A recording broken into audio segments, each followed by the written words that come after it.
Hi everyone, it's Miss Library back in the library with Beatrix the Book Bunny.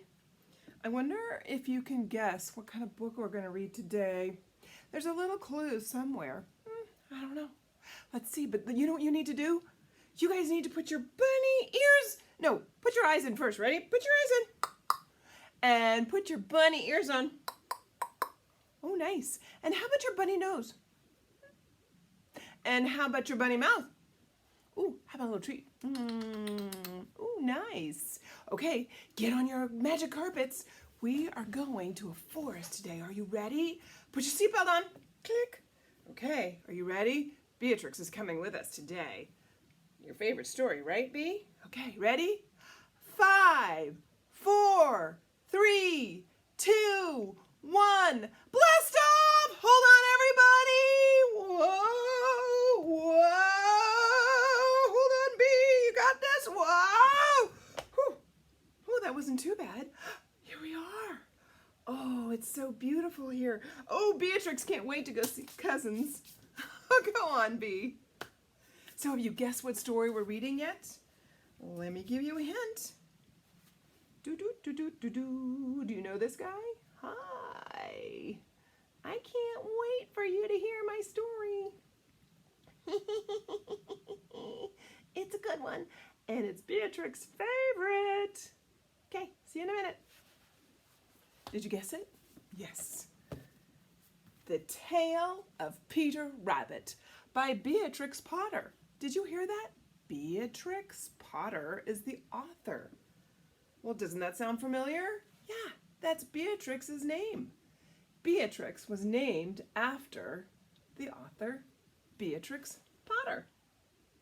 No wonder he loves it. Well, the truth is that Beatrix and Peter are cousins. Did you know that? It's true. Okay, let's read. Once upon a time, there were 4 little bunnies, little rabbits, and their names were Flopsy, Mopsy, Cottontail, and Peter. They lived with their mother in a sandbank underneath the root of a very big fir tree. Do you see it? That's where they lived. That's where they lived. And there's the mom, see, right there.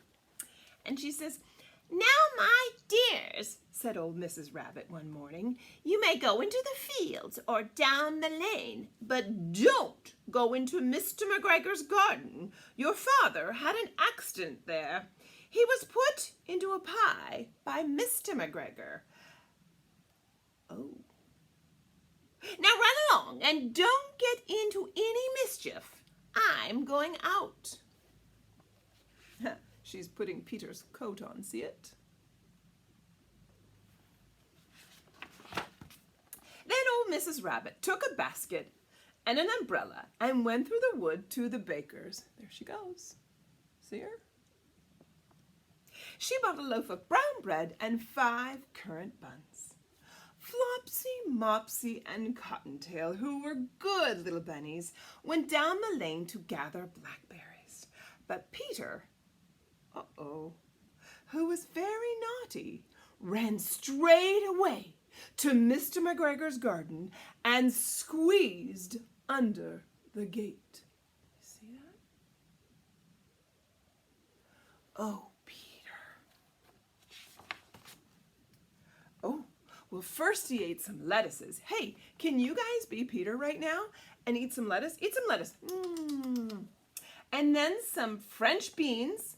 And then he ate some radishes. Then, feeling rather sick, hold your tummies like this. I ate too much. He went to look for some parsley. Some people think that parsley makes their tummy feel better. Maybe it'll make his tummy feel better. But round the end of a cucumber frame, whom should he meet but Mr. McGregor?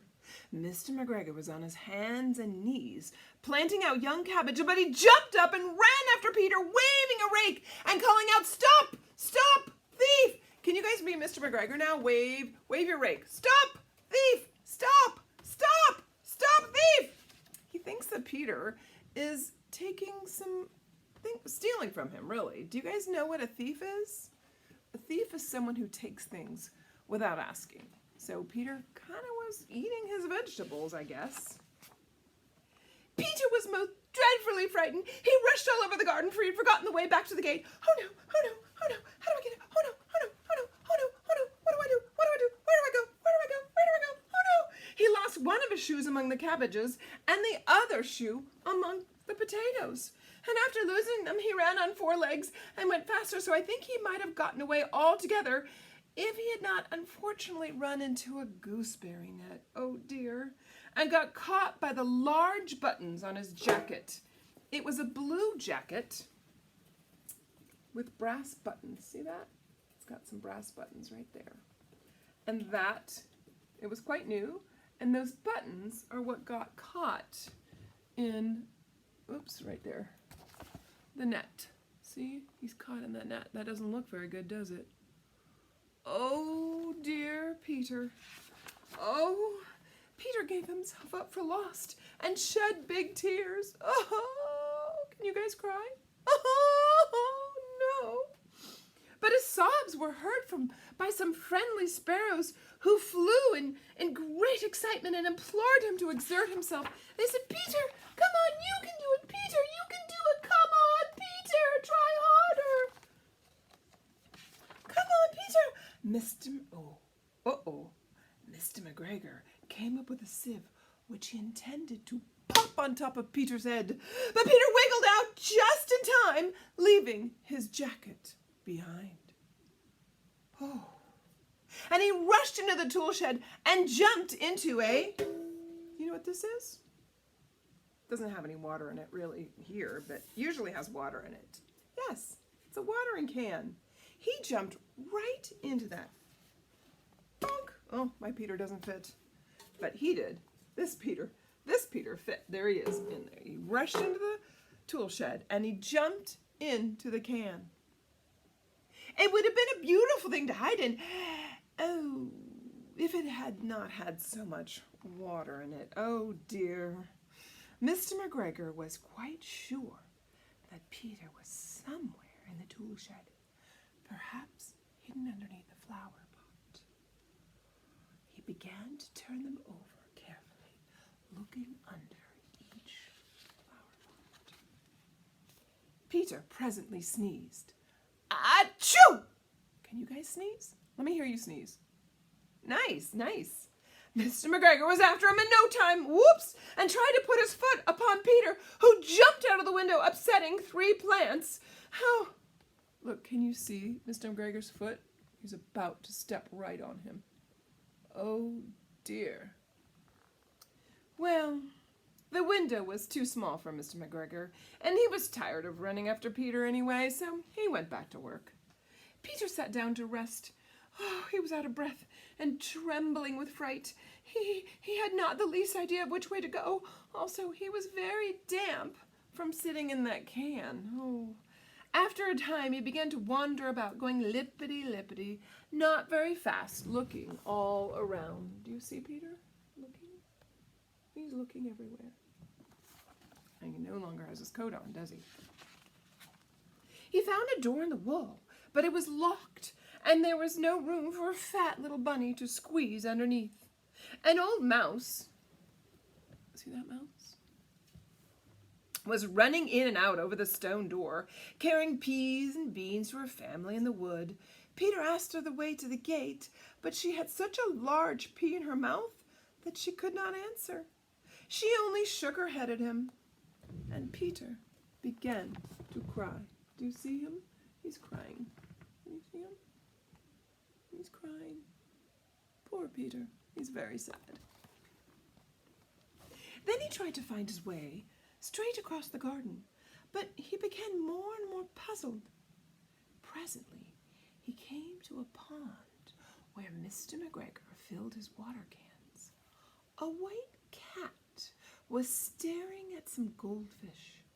She sat very, very still, but now and then the tip of her tail twitched as if it were alive. Peter thought it was just to go away without speaking to her. He had heard about cats from his cousin, little Benjamin Bunny, and Beatrix told him too. Beatrix told him maybe stay away from cats. You guys see that? He went back towards the tool shed, but suddenly, quite close to him, he heard the noise of a hoe. Scratch, scratch, scratch, scratch. Peter scuttered underneath the bushes. But presently, as nothing happened, he came out and he slowly climbed up onto the wheelbarrow and peeped over. The first thing he saw was Mr. McGregor hoeing onions. His back was turned towards Peter, but behind him was the gate. Can you see the gate behind Mr. McGregor? Do you see it? Peter got down very quietly off the wheelbarrow and started running as fast as he could along a straight walk behind some black currant bushes. Go, Peter, go! Tell him to hurry, run fast! Go, Peter! Look who's right behind him! Mr. McGregor caught sight of him in the corner. Oh no, but Peter didn't care.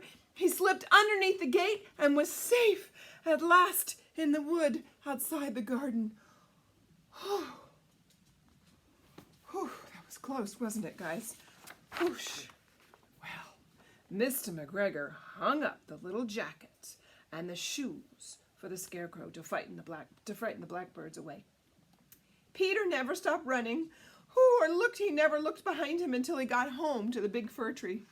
He was so tired that he flopped down upon the nice soft sand of the floor of the rabbit hole and shut his eyes. His mother was busy cooking. She wondered what had he done with his clothes. It was the second little jacket and pair of shoes that Peter had lost in a fortnight. What has he gotten himself into? I'm sorry to say that Peter was not very well during that evening. His mother put him to bed and made some chamomile tea, and she gave a dose of it to Peter.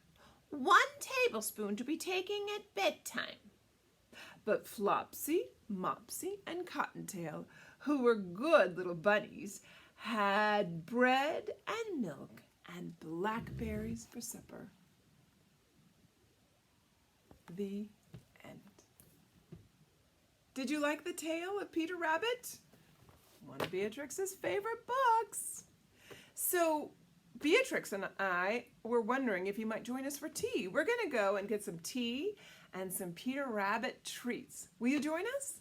Okay, good. We'll be right back. Stay right there. Everyone, we're back. Or I'm back. I don't know where Beatrix is. I think Beatrix went off with Peter. And, uh-oh. I hope they didn't go to Mr. McGregor's garden. You don't think that Beatrix... Oh dear. I think it'll be all right, though, don't you? Well, Peter escaped the last time, so hopefully Peter and Beatrix can escape again. I'll let you know. Oh, boy. But let me show you what I have here. This is chamomile tea. Chamomile tea was the tea that Mrs. Rabbit gave to Peter when his tummy was upset. Some people like to drink this after dinner or if their tummy's upset or anytime. I think it tastes good. If you were here, I would say, hey, take it, sniff that. Tell me what you think of the smell. And I think it smells good. And then I would ask you to taste it. Taste that. Do you like it? I like it. I wonder if an adult could make you some chamomile tea so you could taste it. I think that would be a good idea. You could have tea with Peter Rabbit and Flopsy and Mopsy and Cottontail and his mom too, Mrs. Rabbit, right? You can pretend like you're in their little den having tea together. I think that's a great idea. What if you went outside and played Peter Rabbit? What would you do? You could be Peter or Flopsy, Mopsy, and Cottontail, and you could collect blackberries. Or you could be Peter and sneak into the Mr. McGregor's garden. Or you could be Mr. McGregor saying, "Stop! Stop, thief! Don't steal my vegetables!" You could do anything you wanted to. I hope you'll try that at home. I also want to show you all the food that, or some of the food that was in, that Peter ate along the way. Here it is. This is a little taste test. Here are some blackberries. I love blackberries. I wonder if you like them. First, when Peter went through the garden, remember, first he ate some lettuce, and then he ate some French beans, and then he ate some radish. You ever eaten a radish? And then he went off to find some parsley. Remember that? That's what parsley looks like. I wonder if you would taste any of this. Do you like that? I wonder if you could have a Peter Rabbit taste test. I think that's a great idea. I know I like lettuce. I know I like all of this. I love blackberries. I love green beans. I love radishes. And I really don't mind parsley either. That's good. You should try some. Maybe you can try this at home too. All right. I'm gonna need to teach some manners to Beatrix. Well, you can see she's okay though.